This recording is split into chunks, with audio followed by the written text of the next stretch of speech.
This chapter takes us back into the Cold War era. The year was 1965.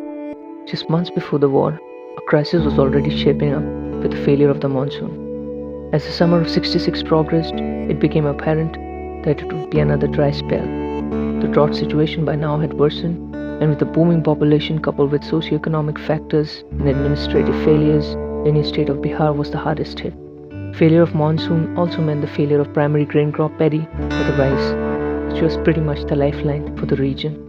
Overall, this was a terrible blow not just for Bihar but the whole Indian food situation, as India since the mid-50s had relied on the cheaper supply of food grains from the US through its PL or Public Law 480 program, often referred to as Food for Peace, that specially benefited the economically backward nations. Meanwhile, scarcity of food and water had led to a famine situation that was worsened by politicization due to upcoming elections and the center-state disconnect. With India's acute dependence on US food supplies, it meant asking more favors and another year of submission to US demands.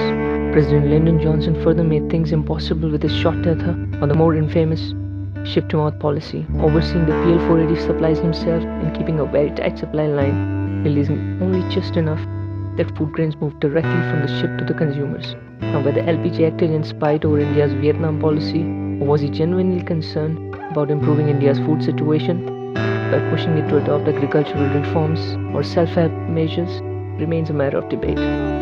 But what's certain though is a famine-stricken nation was made to suffer due to wishful thinking, if not malice of the POTUS, as he used the critical food supply as a leverage, a charge he later defended.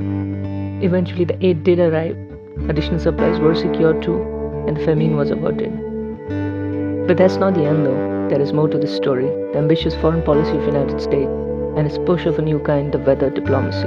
Now many know that piggybacking the desperately needed food aid also came a somewhat tempting offer, a secret proposition which was almost tailor-made for the ongoing crisis. This was the use of weather control to end the Bihar drought through deploying classified military technique. The hot science of Cold War was on the platter.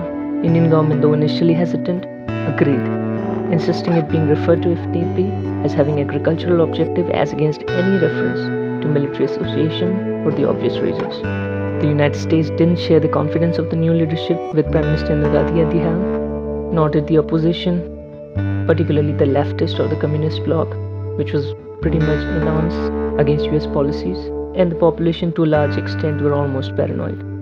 News of holding grain shipment had traveled thick and fast, as it is the 65 Indo-Pak War, and its bitter conclusion was still fresh in their memories, and so was the fact that most Pakistani military aid as well as equipment was all credit to the US. Now, agreeing to such a high-risk proposal, when Gandhi was playing with fire, especially with elections just around the corner. As for USG, this push had various dimensions, besides the seemingly obvious objective, one of a humanitarian nature, that was to mitigate the Bihar famine, and the other being achieving US policy goal in this strategically important region. It was not all hunky-dory though. There was already a review pending on any further use of weather modification techniques due to the liability factors as well as environmental impact. Its use on the foreign soil was totally out of question. The international scientific community was highly skeptical and opposed to such advances. Hence, any leak about this secret mission would not just have embarrassed the government, but also caused political ruckus. The stakes thus were pretty high for both nations in this game of weather diplomacy. Now, details around this are sketchy, and unlike the CIA's espionage mission in the Nanda Devi Peak, this one never really saw the light of the day, at least not in the Indian media, or even political circle or academia. In 2016, Outlook carried out a piece on this affair that drew largely from a US research paper. A reference that happens to be a one-liner can also be found in the Foreign Relations section of the US State Archives. So why all the secrecy? This one needs further explanation. The domestic compulsions were definitely a reason, but the one most crucial factor though was Vietnam War.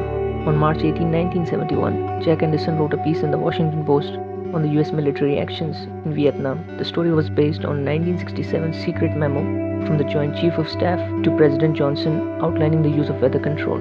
A year later, the New York Times story by Seymour Hersh spoke of weather as a weapon of war. Operation Popeye had now entered the public domain.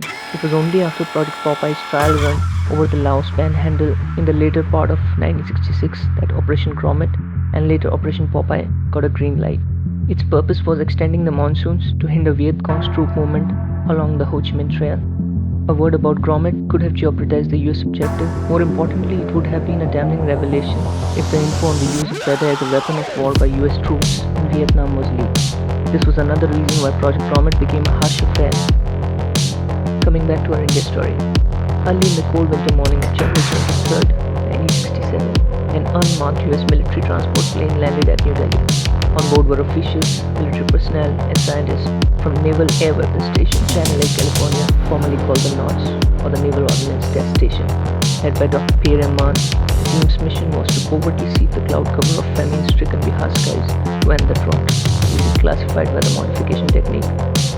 The mission was supposedly proposed by then US Secretary of Defense, Robert McNamara, with an estimated initial cost of around $300,000. Dr. Hornick, President's scientific advisor, was overseeing the technical aspects, while Foreign Office, under Secretary Dean Rusk, took care of coordination and paperwork for the smooth execution of the project.